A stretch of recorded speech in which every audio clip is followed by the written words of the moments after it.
lekin уже o'zimga yoqishni boshlagan. Operatsiya qildirishimdan maqsad har doim qovoqli ko'zlar birinchi o'chirda, keyin ko'prik qo'yib yurish, har doim bo'yanib yurish juda odam charchatib yuboradi. Shuning uchun bitta qarorga kelib qovoq oldirishga qaror qildim. Ko'p bo'lmadi, tan olaman, 1 yil 2 yil kuzatmadim. 5-6 oy bo'lgan bo'lsa ham shu qisqa vaqt ichida ishonchimga kira olgan, chunki videolarida, operatsiyalarida yaqqol natijalar ko'rinib turgan. Keyin ikkinchidan juda ham oddiy gapirib bo'lsa ham juda ham to'liq tushuntirib o'tgan har bir narsani.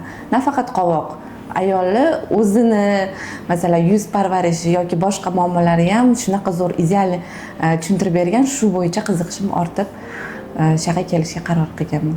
Ko'zim bittada birinchidan ochilgan, 7 kunlik hali ishlar bo'lsa ham, lekin уже o'zimga yoqishni boshlagan. O'zim o'sha qovoqli ko'zlarimdan tabiiy ko'z chiqazib bering, tabiiy skladka chiqazib bering deganman. Buni yaxshigina uddalab qilib berishdi.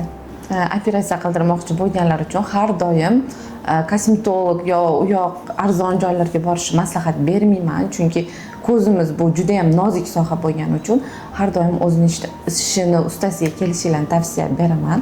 Har doim Dilmurod akani tavsiya beraman. Endi o'zimda ham nima muammoim bo'lsa, albatta shaqa kelaman. Dugonalarimga, hammaga doktor Rozmatovni, Dilmurod akani tavsiya beraman albatta.